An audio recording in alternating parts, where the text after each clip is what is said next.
We are delivering today the iPad, the new iMac, the iPod, iPhoto, MacBook Air, iTunes. It's a revolutionary moment. On February 24th, 1955, in San Francisco, California, Steve Jobs was born. He showed a natural curiosity and a deep interest in electronics from a young age. He met Steve Wozniak, an electrical prodigy and similar spirit, at Homestead High School. In their garage, the pair started experimenting with electronics, a move that would later come to be associated with Silicon Valley innovation. Schiebel requested that her son be adopted by college graduates. A lawyer and his wife were selected, but they withdrew after discovering that the baby was a boy. So Jobs was instead adopted by Paul Reinhold and Clara, née Hagopian Jobs. Paul Jobs, an American of German descent, was the son of a dairy farmer from Washington County, Wisconsin. After dropping out of high school, he worked as a mechanic, then joined the U.S. Coast Guard. When his ship was decommissioned at San Francisco, he bet he could find a wife within 2 weeks. He then met Clara Hagopian, an American of Armenian descent, and the two were engaged 10 days later, in March 1946, and married that same year. The couple moved to Wisconsin, then Indiana, where Paul Jobs worked as a machinist and later as a car salesman. Since Clara missed San Francisco, she convinced Paul to move back. There, Paul worked as a repossession agent, and Clara became a bookkeeper. In 1955, after having an ectopic pregnancy, the couple looked to adopt a child. Since they lacked a college education, Schiebel initially refused to sign the adoption papers and went to court to request that her son be removed from the Jobs household and placed with a different family, but changed her mind after Paul and Clara promised to pay for their son's college tuition.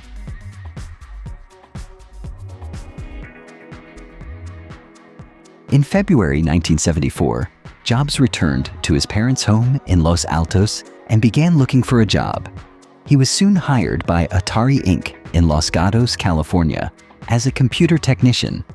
Back in 1973, Steve Wozniak designed his own version of the classic video game Pong and gave its electronics board to Jobs. According to Wozniak, Atari only hired Jobs because he took the board down to the company, and they thought that he had built it himself. Atari's co-founder Nolan Bushnell later described him as difficult but valuable, pointing out that he was very often the smartest guy in the room, and he would let people know that. Steve Wozniak and Steve Jobs co-founded Apple Computer Inc. in 1976. The Apple Wine, created by Wozniak and marketed by Jobs, was their debut product. It was a momentous beginning. Prominent products that would change entire industries, such the Macintosh, iPod, iPhone, and iPad, would soon highlight Apple's journey. Jobs did not have an easy ride to success.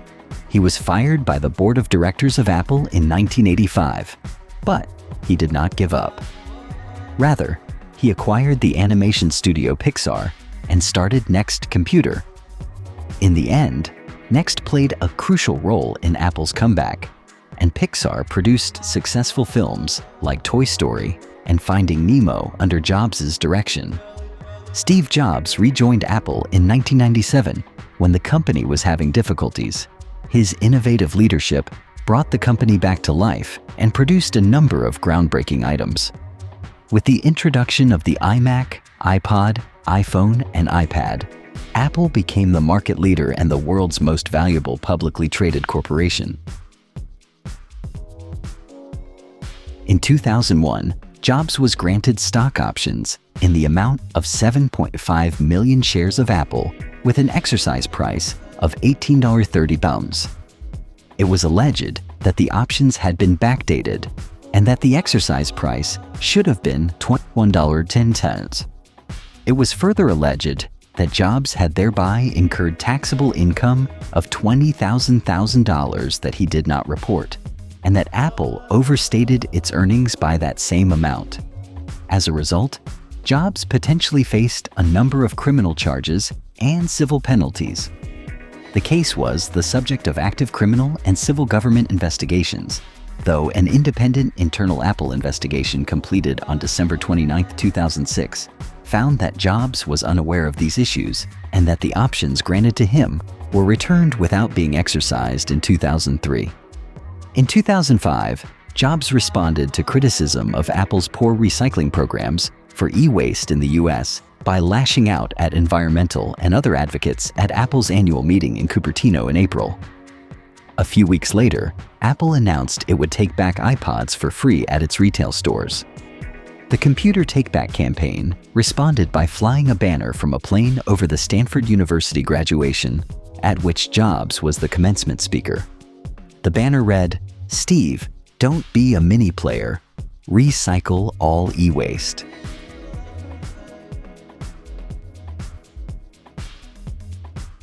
In 2006, he further expanded Apple's recycling programs to any US customer who buys a new Mac.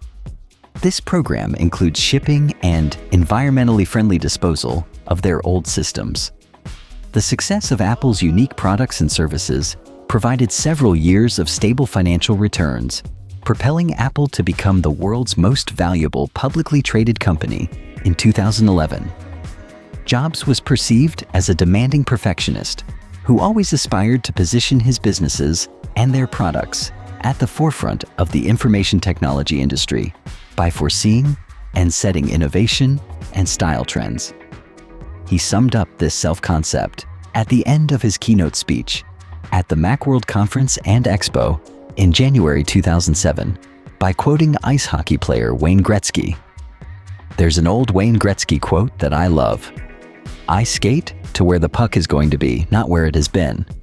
And we've always tried to do that at Apple, since the very, very beginning. And we always will.